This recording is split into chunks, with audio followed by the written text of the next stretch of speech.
السلام عليكم ورحمة الله وبركاته. أهلا بكم يا حبايب قلبي في فيديو جديد من فيديوهات كورس الكروشيه للمبتدئين. إن شاء الله النهاردة هنتعلم مع بعض طريقة عمل الدايرة. بصراحة إن الدايرة ليها طرق كتير. أنا هعلمكم أول طريقة منهم، فلو انت اول مرة تشوفيني ما تنسيش تعملي لايك وشير وكمان سبسكرايب للقناة، وما تنسيش تفعلي زر الجرس علشان يوصلك كل جديد. النهاردة استخدمت في الفيديو ده خيط الكليم او بيقولوا عليه خيط التيشيرت. ده بيكون شكله، وفي بيكون منه مصري وفي بيكون مستورد. ده الكليم المصري، في منه نوع بيمط كده وبيكون سلس معاكي، وفي نوع منه مش بيمط. تمام، هو بيتباع بالكيلو من عند اي محل بتاع خيوط. انا استخدمت في الحلقة دي ابرة مقاس 7. طبعا خيط الكليم علشان سمكه تخين فتستخدمي معاه من ابرة مقاس 8 مقاس 9 مقاس 10 بتوصل، ممكن توصل لأكبر من كده. الخيط ده إلى حد ما سمكه صغير متوسط، يعني مش بيكون رفيع قوي. وكمان هنحتاج ماركر علشان لو انت مبتدئة تعلمي الغرز علشان ما تتلخبطيش. اول حاجة هنعملها هي الدايرة السحرية. لو انت مش بتعرفي تعملي الدايرة السحرية، انا هسيبلك لينك الفيديو في الديسكريبشن بوكس، تقدري تنزلي تشوفيه الاول قبل ما تبتدي معانا الفيديو. هنبدأ الدايرة السحرية بتاعتنا زي ما احنا متعودين. هقرب لكم علشان تشوفوا بعملها ازاي. بنعملها كأننا هنعمل عقدة البداية كده،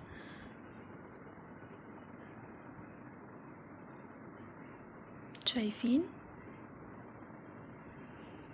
وبنسحب الخيط وبنلفه، وبنسحب الخيط من على الجنب كده وبنخرجه من الحلقة بتاعتنا. ودي الدايرة السحرية. وطبعا احنا قلنا ان ليها كمان طرق كتير، ولكن انا نفذتلكوا الطريقة دي بس علشان ما تتلخبطوش. هنبدأ ندخل في الدايرة السحرية ونعمل 5 غرز حشو. كمان غرزة الحشو هسيبلكوا الفيديو بتاعها في الديسكريبشن بوكس. هنعمل 5 غرز حشو.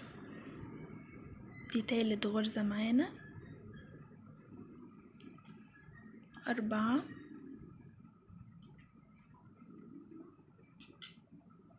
5.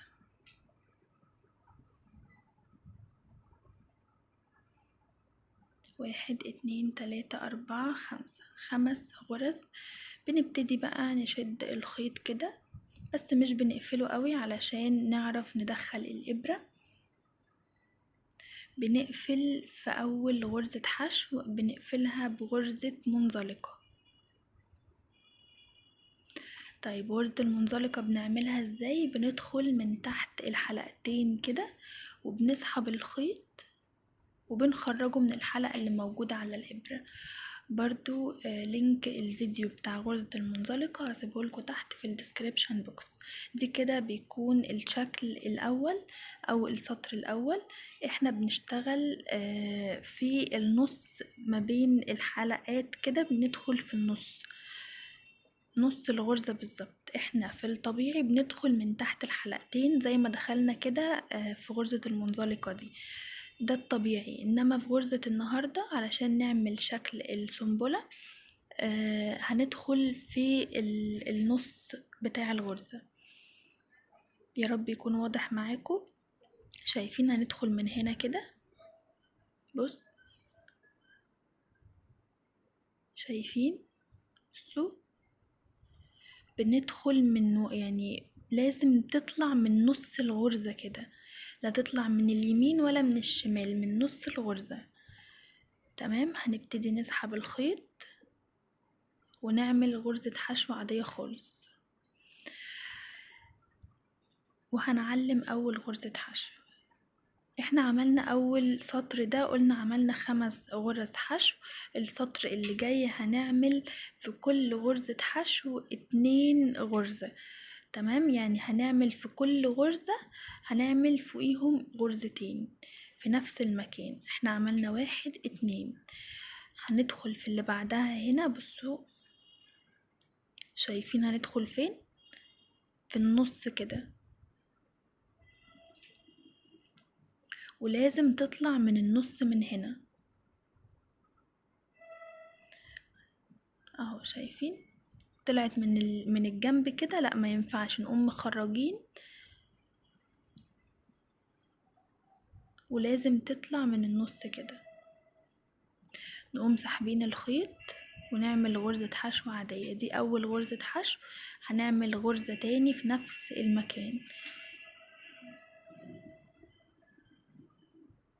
2 غرزة حشو. الغرزة اللي بعدها هنعمل نفس الكلام، هنعمل فيها 2 غرزة حشو. ونتأكد يا جماعة ان احنا داخلين من الغرزة من النص، وما تطلع من ورا نبص نشوف هي طلعت من النص ولا لا.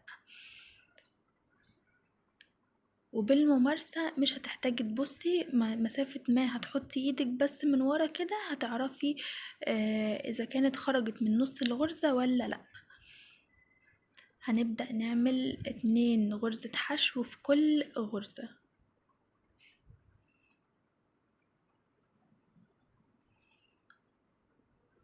شايفين ازاي؟ 2 4 6 8. احنا كنا عاملين السطر اللي فات 5 غرز، وهنعمل السطر ده غرزتين فوق كل غرزة، يعني المفروض السطر ده يكون معانا 10 غرز غير الغرزة اللي احنا بنقفل فيها. يعني كده فاضل لي 2. ادي 1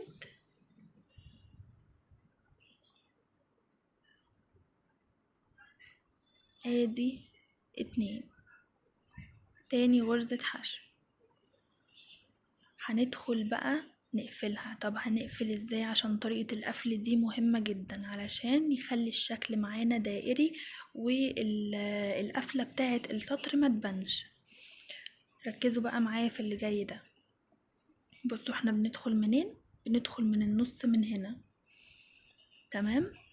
بندخل كده الإبرة، والإبرة بتبقى لتحت كده، لما بتطلع بتكون الطلوع بتاعها من تحت كده شوية. بنسحب بقى الخيط ومش بنكمل. احنا حاطين الماركر في اول غرزة حشو صح؟ هنشيل الماركر وندخل في الحلقة الخلفية من اول غرزة حشو. دي كده اول غرزة حشو، شلنا الماركر منها، هندخل من الحلقة الخلفية ونسحب الخيط ونطلعه من ال3 حلقات. شايفين ازاي؟ هكررها لكم تاني في السطر اللي جاي عشان ما اطولش عليكم الفيديو. بنشد بقى الخيط كده لحد ما يقفل، الدايرة تتقفل على قد ما بتقدري بتشدي. شايفين قفلت معايا، مفيش اي فراغ، وزي ما قلتلكوا دي ميزة الدايرة السحرية. طيب احنا ده كده السطر الاول وعملنا السطر التاني، كده هنعمل السطر التالت.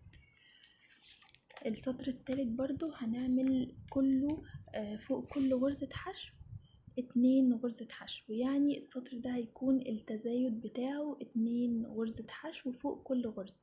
يعني احنا السطر ده قافل معانا على 10 غرز، المفروض السطر التالت يقفل معانا على 20 غرزة.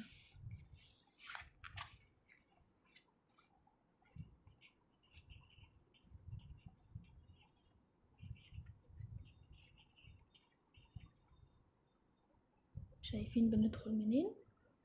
بندخل من نص الغرزة، تمام. وبنعلم اول غرزة حشو دي، بنعلمها علشان ما ننساهاش. كده انا عملت 2 غرزة حشو،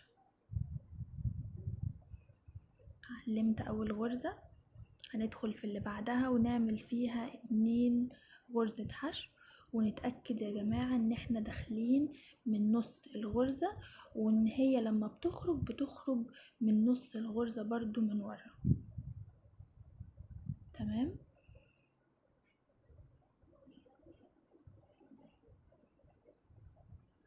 يبقى السطر ده كله هنمشي زي ما قلنا، التزايد هيكون فوق كل غرزة حشو هنعمل فوقيها 2 غرزة حشو، يعني السطر ده هيقفل معانا على 20 غرزة.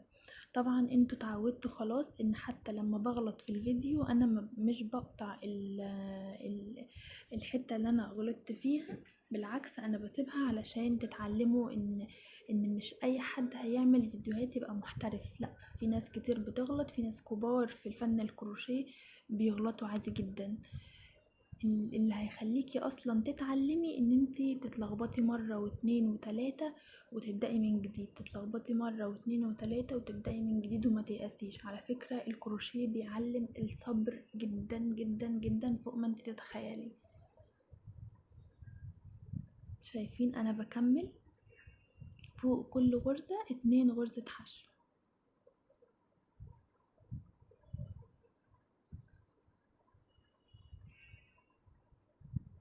1 2. شايفين؟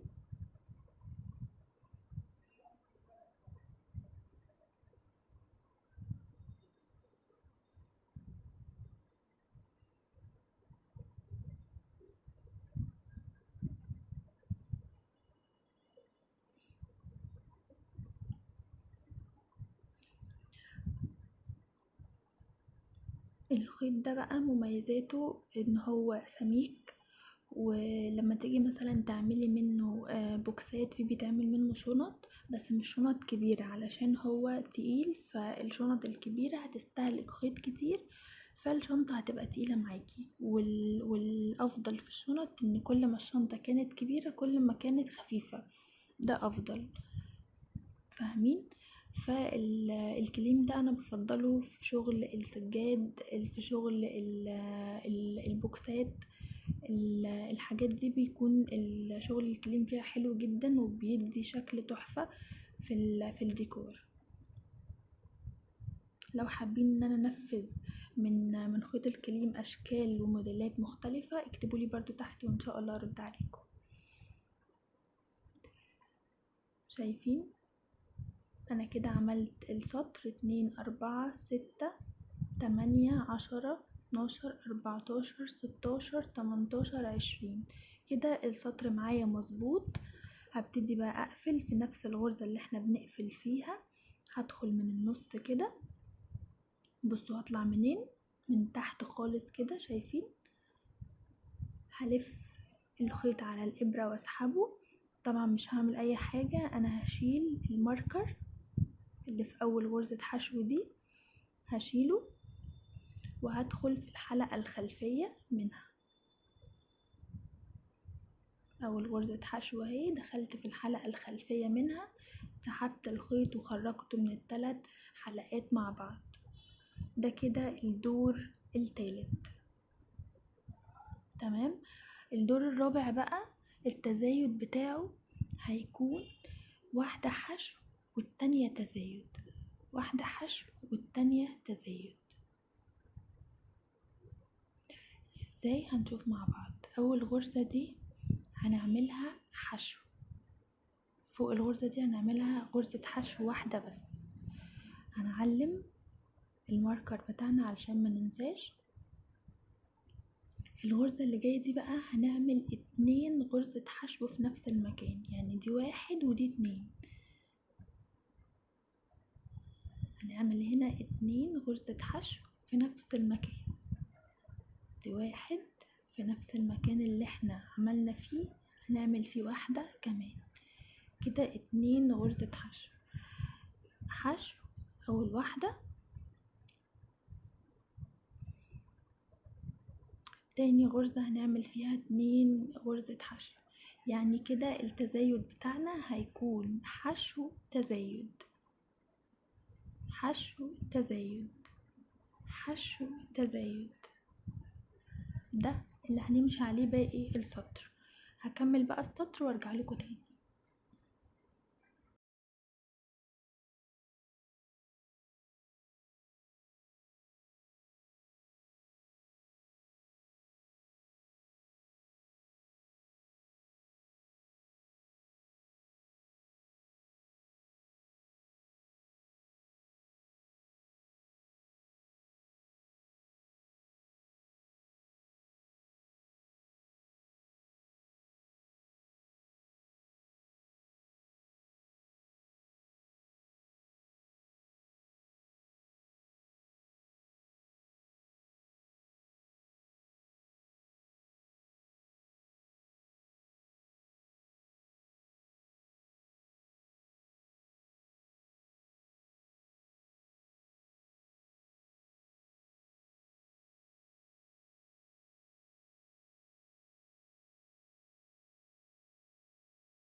ورجعت لكم تاني.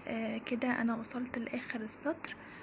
هنقفل بقى الغرزة بتاعتنا، شايفين زي ما تعودنا، بنشيل الماركر بتاعنا وبندخل في الحلقة الخلفية من اول غرزة حشو.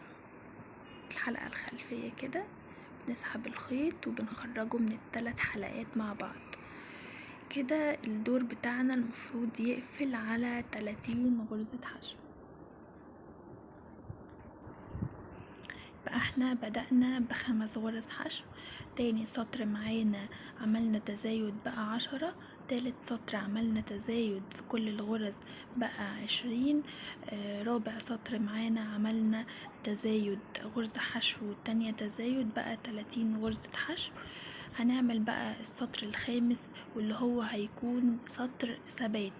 يعني ايه سطر ثبات؟ يعني فوق كل غرزة حشو هنعمل غرزة واحدة بس، وكده هيكون معانا عدد الغرز ثابت، يعني هيكون 30 غرزة بس. تمام؟ يعني احنا السطر اللي احنا مش بنتزايد فيه او مش بنزود غرز فيه احنا بنسميه سطر ثبات. تمام؟ علشان المصطلحات دي في اي مشروع تاني ان شاء الله هندخله ونعمله مع بعض تكونوا عارفينه. هروح بقى اكمل السطر ده كله، هيبقى غرز حشو زي ما قلنا فوق كل غرزة، وارجع لكم علشان مطولش عليكم الفيديو.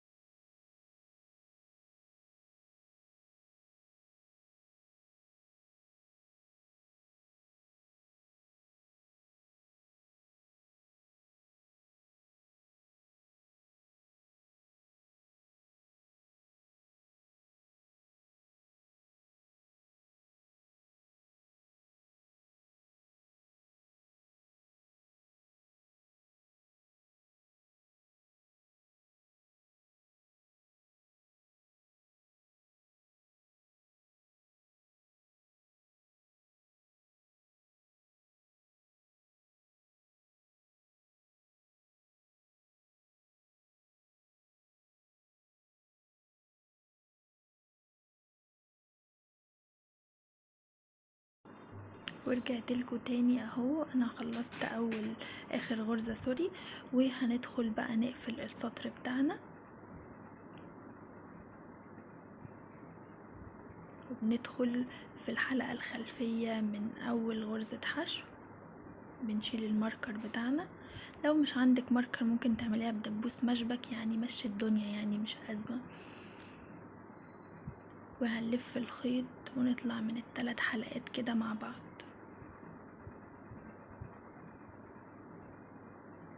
شايفين ده بقى الشكل؟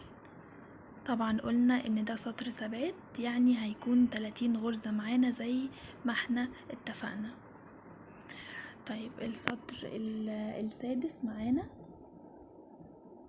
هيكون بقى النظام فيه ازاي. احنا كنا عاملين في السطر الثالث حشو تزايد، صح؟ طيب احنا بقى في السطر السادس بإذن الله هيكون معانا 2 حشو 1 تزايد، يعني هيكون حشو تزايد. بس هنعملها ازاي؟ هنعمل حشو وبعدها تزايد.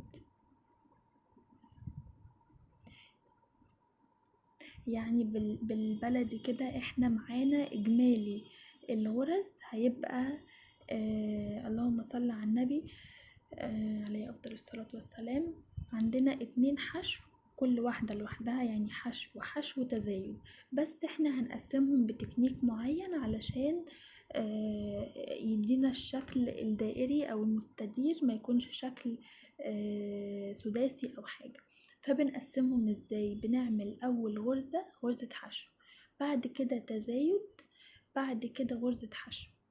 يعني هنمشي الترتيب كده: حشو تزايد حشو، بعد كده حشو تزايد حشو. شايفين؟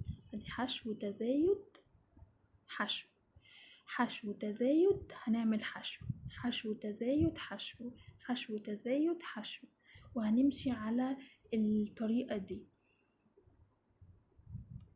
هتفهموها في السطور اللي جاية، تابعوا معايا الفيديو.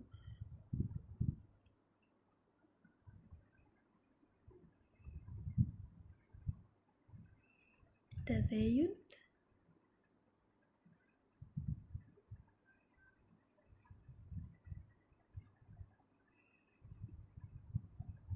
يعني كده اجمالي التزايد عندنا او اجمالي الغرز هنبقى ماشيين ازاي؟ هنبقى ماشيين حشو حشو تزايد. تمام، هكمل وارجع لكم تاني.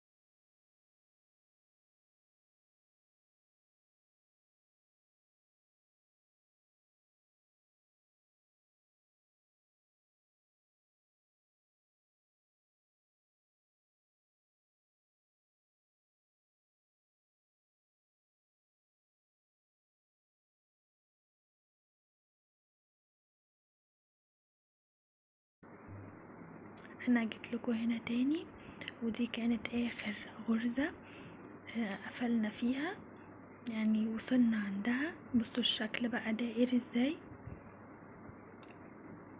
وده بسبب التكتيك اللي انا بقولكوا عليه. احنا هنا حشو تزايد حشو، حشو تزايد. بصوا بقى هنا اخر حاجة احنا قافلين فيها اللي هي قبل قفلة السطر، عاملين ايه؟ حشو. شايفين؟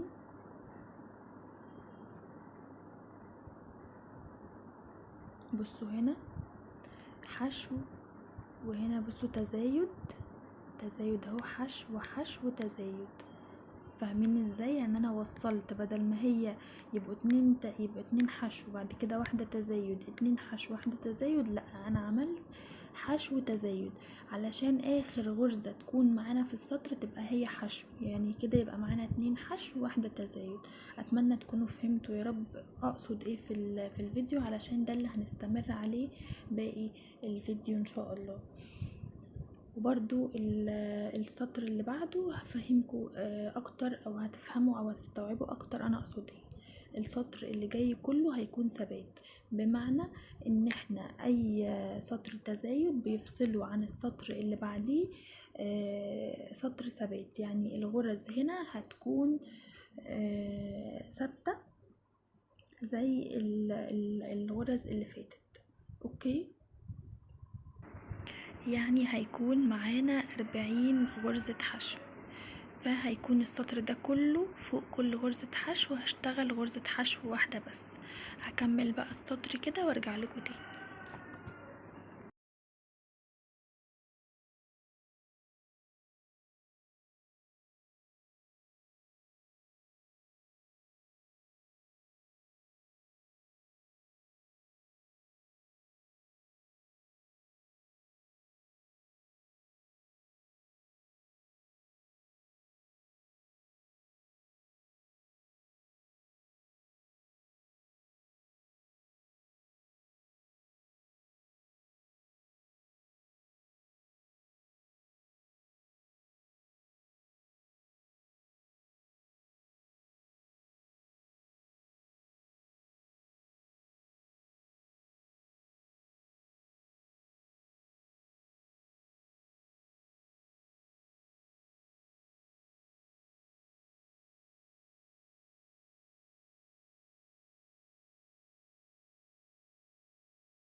ورجعت لكم تاني. احنا كده لو عدينا الغرز هيكونوا 40 غرزة حشو.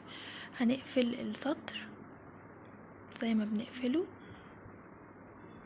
هنشيل الماركر بتاعنا ونقفل في الحلقة الخلفية. تمام، بالمنظر ده كده. شايفين الدايرة مستديرة ازاي؟ بصوا، انا عملت في السطر السادس حشو تزايد، حشو حشو تزايد. عملنا 2 حشو واحدة تزايد. احنا في السطر الثامن هنعمل اللهم صل على النبي 3 حشو واحدة تزايد. يعني هنعمل فوق اول غرزة حشو غرزة حشو، تاني غرزة حشو هنعمل غرزة حشو، تالت غرزة حشو هنعمل نفس الكلام، ولكن برضو التكنيك بتاعنا هيكون موجود. احنا في السطر السادس بدأنا بغرزة حشو وبعد كده تزايد. السطر الثامن هنعمل 2 حشو واحدة تزايد. شايفين؟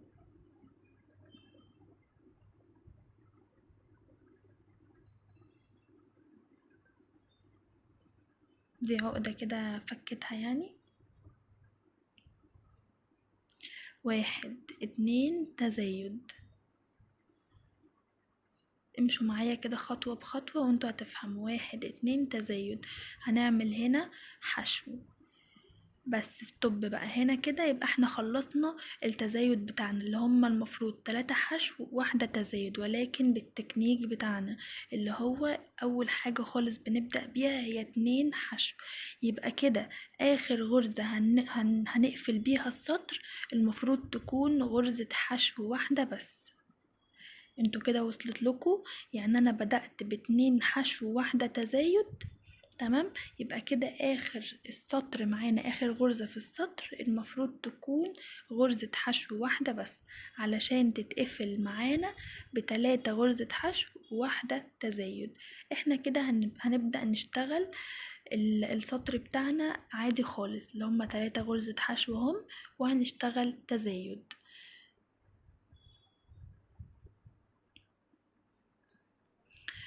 هنشتغل 3 غرزة حشو،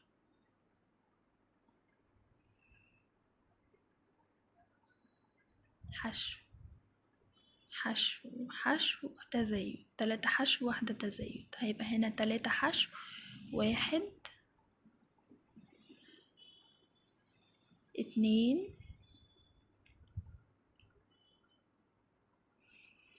3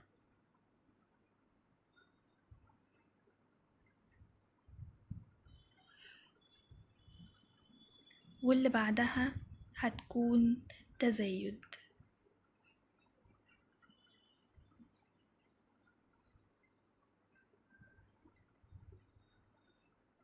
بصوا سمك الخيط ده، انا طبعا مرضتش اقطع برضو اللقطة دي، ومرضتش يعني اخليها في فيديو منفصل عن عيوب الكليم وكده.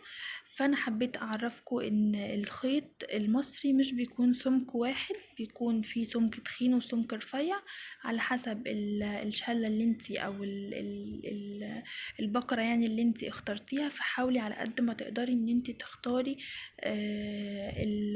الخيط من بره. طبعا انتي مش بتدخلي جوه الشلة عشان تشوفي السمك بتاعها عامل ازاي، ولكن حاولي تجيبيها متناسقة على قد ما تقدري. السمك بتاعها بيكون باين من بره، فحاولي على قد ما تقدري تختاري السمك كلهم سوا واحد. طبعا دي كانت اول حاجة انا اشتريتها، فما كنتش عارفة اصلا ان ينفع اختار، يعني ينفع اشوف العيوب بتاعته والكلام ده كله. فحبيت ان انا اعرفكم انا اشتغلت ازاي. فانا كملت بيه، مرضتش يعني اعمل لكم بخيط ما يكونش فيه عيوب. انا قلت اوريكم العيوب بتاعته برضو علشان وانتوا بتشتروا تتفادوا العيوب دي. انا هنا بعد الغرز بتاعتي علشان اشوف ما اتلخبطش. انا عملت 3 حشو، يبقى هنا هعمل تزايد في نفس المكان. التزايد يا جماعة يعني 2 غرزة حشو في نفس المكان. تمام، بما اننا شغالين غرزة حشو. فالتزايد بتاع السطر ده زي ما قلنا هيكون 3 حشو واحدة تزايد، 3 حشو واحدة تزايد. السطر ده هيخلص معانا على 50 غرزة حشو. تمام، هكمل السطر ده وارجع لكم تاني.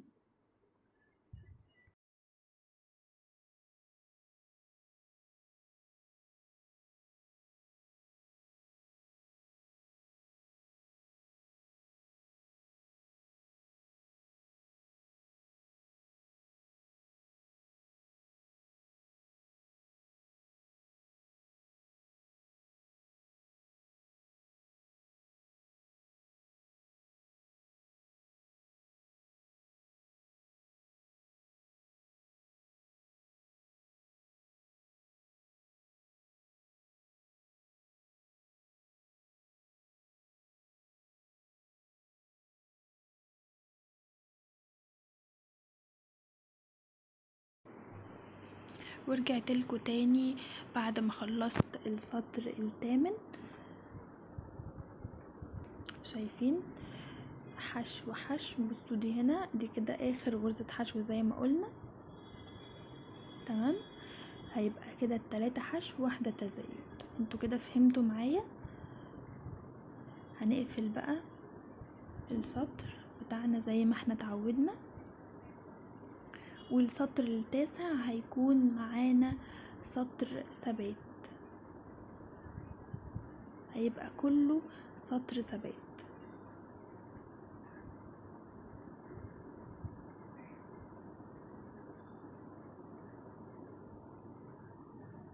يعني فوق كل غرزة حشو هنشتغل غرزة حشو.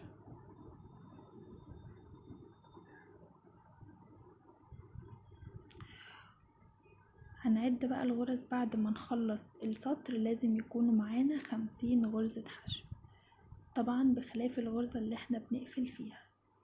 انا هكمل بقى السطر كله كده غرز حشو وارجع لكم علشان الفيديو.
ورجعت لكم تاني في اخر غرزة انا بقفل فيها اهو.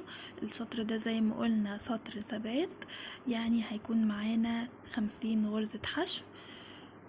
شايفين ده كده الشكل النهائي. تمام، طبعا لو عايزين نرتفع هيكون التزايد كالآتي. يعني السطر العاشر احنا كنا عاملين في السطر الثامن حشو حشو تزايد حشو، يعني 3 غرزة حشو واحدة تزايد. السطر التزايد اللي بعده هيكون 4 حشو والخمسة تزايد، اللي بعده هيكون 5 حشو والستة تزايد، وهكذا. وبين كل دور تزايد والتاني هيكون يعني هيكون في النص كده سطر ثبات. تمام، انا هسيب لكم القايمة مكتوب فيها السطور والتزايد بتاعه هيكون ازاي وهيقفل معاكي على كام غرزة. تمام، علشان الموضوع يبقى سهل عليكي ومنظم. بصوا انا هنا كنت عاملة التزايد ازاي. كنت عاملة حشو تزايد، بعد كده عملت سطر ثبات، بعد كده عملت حشو تزايد، هيبقى سطر ثبات واللي بعده هيبقى 3 حشو واحدة تزايد، سطر ثبات 4 حشو واحدة تزايد، سطر ثبات 5 حشو وواحدة تزايد. فاهمين الدنيا هتبقى ماشية ازاي؟ بحاول ان انا اوضح لكم على قد ما اقدر وتشوفوا الغرز، وامشوا معايا خطوة بخطوة في الفيديو، وان شاء الله الدايرة هتطلع معاكم كويسة وناجحة، وهتكون دائرية مش هتكون يعني جزء شكل سداسي. وبعتذر لو في اي اخطاء في الفيديو. طبعا انتوا عارفين ان انا لسه مبتدئة على اليوتيوب، فمش متعودة يعني ان انا اعمل فيديوهات وكده. انا دلوقتي هوريكم ازاي تنضفوا بقى القطعة من ورا، وهسيب لكم القايمة بتاعة التزايد زي ما قلت لكم في اخر الفيديو. جبت ابرة تنظيف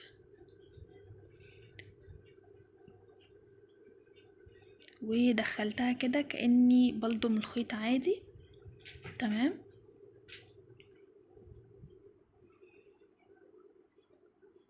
بشد بقى كده على قد ما اقدر علشان ايه، ما يكونش فيه فراغ في النص كده في نص الدايرة.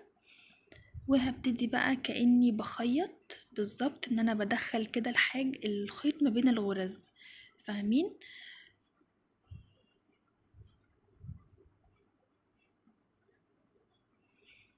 هو خرج مني بقى، معلش استنوا هلضمها تاني.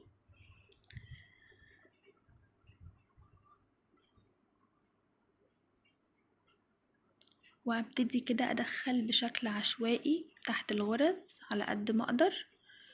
واول ما احس بقى ان خلاص يعني انا كده ثبتها، مهما اتشدت مهما حصل لها اي حاجه مش هتتفك، هقوم بقى قصها. قصه يعني الباقي، لو بقى خيط ما تبقاش خلاص، انت كده دخلتي الخيط بتاعك جوه الغرز وثبتيها بشكل تمام وكويس، ما تتفكش معاكي مع الوقت بالمنظر ده كده. تمام. هجيب بقى المقص اول ما تحسي ان انتي ثبتي الشغل بتاعك كويس وقصه.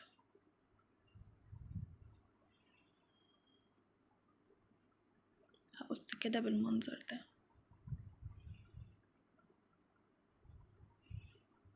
تمام.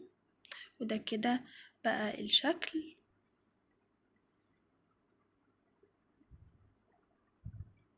هبتدي بقى اقفل ازاي. برضو هقفل بطريقة ما تخليش القفلة بتاعة السطر بتاعتي تبان لا اولها ولا اخرها. شايفين؟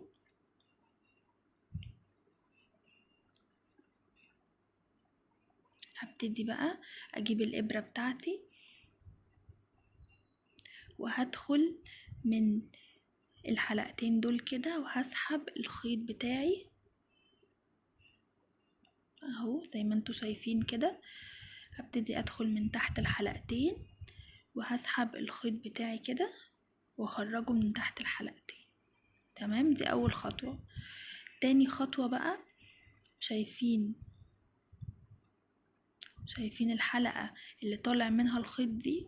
هدخل كده من نصها، من النص كده، واسحب الخيط بتاعي وادخله لجوه. شايفين كده؟ لا باين بقى اولها ولا اخرها، القفله كاننا قافلين السطر ماشيين داير ما يدور، يعني مفيش شكل القفله بتاعه السطر.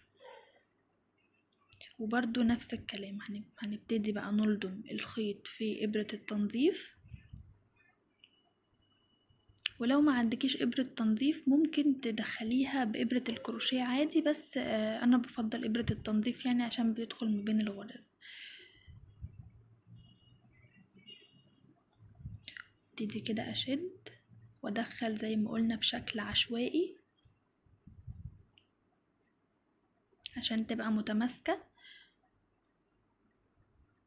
بالمنظر ده كده. وبرضو اول ما احس انها بقت متماسكة وتمام هقص الخيط بتاعي. وده بيكون الشكل النهائي للدايرة. اتمنى يكون الفيديو عجبكم واستفدتوا منه. ما تنسوش تعملوا لي لايك وشير وكمان سبسكرايب للقناه، وما تنسوش تفعلوا زر الجرس علشان يوصل لكم كل جديد، ويا ريت تعملوا شير في اكبر عدد من الجروبات علشان اكبر عدد من البنات والسيدات يستفادوا. اشوفكم الفيديو الجاي على خير في فيديو جديد ان شاء الله. استنوني. باي باي.